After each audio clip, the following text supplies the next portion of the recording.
Pernahkah kamu mendengar sawah yang bisa panen padi 5 kali dan belut 3 kali dalam setahun? Di video kali ini, kita akan membedah rahasia di balik sawah ajaib milik Ansyar. Bukan sekedar tanah biasa, sawah ini disulap menjadi pabrik biologi mandiri, di mana kotoran belut otomatis menjadi pupuk nitrogen gratis untuk padi, dan tunggul padi menjadi apartemen mewah bagi belut.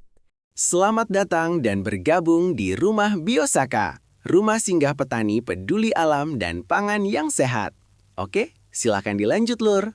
Temukan bagaimana sains ekosistem buatan dan reaktor biologi ini mampu mempercepat siklus panen jauh melebihi batas normal.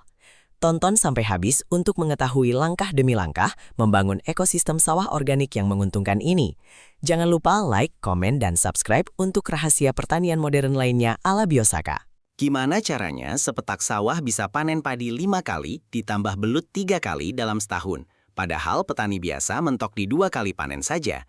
Ini bukan sihir, melainkan sebuah rekayasa sains ekosistem tingkat tinggi. Selamat datang di Sawah Ajaib milik Ansyar, sebuah revolusi pertanian yang mendobrak batas-batas konvensional. Di saat petani lain harus menunggu berbulan-bulan untuk memulihkan nutrisi tanah mereka, Ansyar telah mengubah sepetak tanah berair ini menjadi sebuah mesin produksi tanpa henti. Mari kita bedah rahasia di balik fenomena ekologi yang luar biasa ini. Rahasia utama dari sawah ini bukanlah pupuk kimia mahal atau bibit transgenik super, melainkan konsep cerdas yang disebut sebagai pabrik biologi mandiri. Ansyar tidak memandang sawahnya sekadar sebagai hamparan tanah untuk menabur benih, melainkan sebuah reaktor biologi raksasa yang hidup dan bernapas. Dalam ekosistem tertutup ini, konsep limbah tidak ada sama sekali. Setiap elemen, mulai dari ujung daun tanaman hingga organisme di dasar lumpur, saling melengkapi dan menggerakkan roda kehidupan.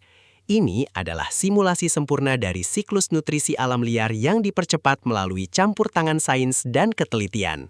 Mari kita lihat komponen pertama dari reaktor biologi ini, belut sawah. Dalam pertanian konvensional, para petani harus mengeluarkan biaya besar untuk membeli pupuk nitrogen buatan pabrik agar daun padi bisa tumbuh hijau dan lebat. Namun di ekosistem ini, belut-belut bertindak sebagai pabrik pupuk berjalan yang sepenuhnya gratis. Setiap kali belut mencerna makanan dan mengeluarkan kotoran, limbah organik tersebut sangat kaya akan amonia.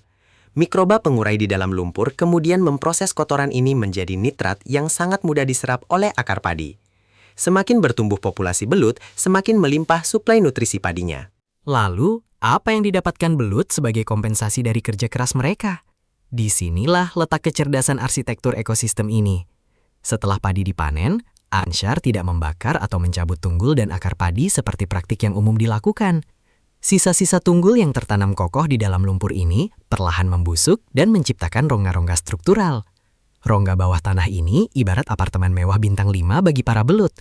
Mereka mendapatkan tempat berlindung yang sangat aman dari predator burung, sekaligus lingkungan bersuhu stabil yang paling ideal untuk berkembang biak secara masif.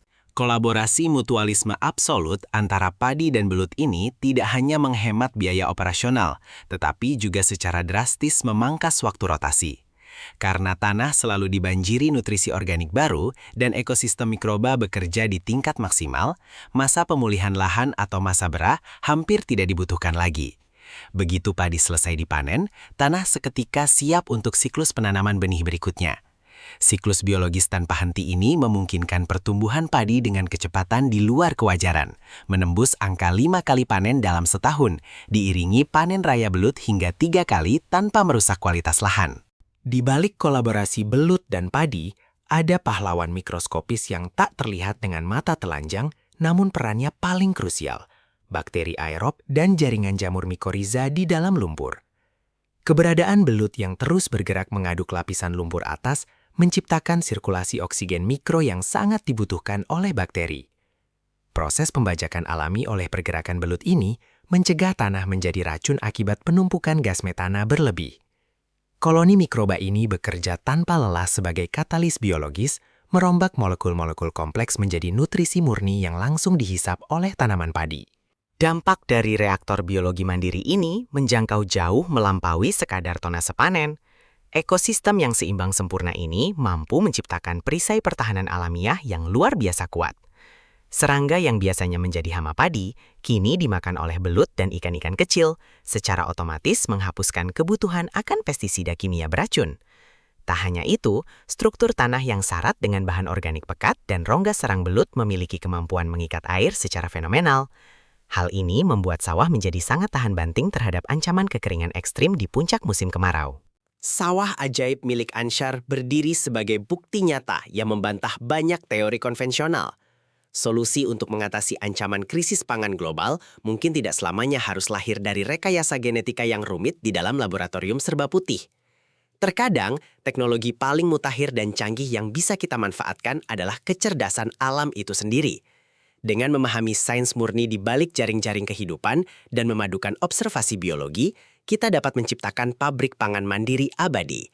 Alam semesta telah lama menyediakan cetak birunya, dan kitalah yang bertugas menghidupkannya.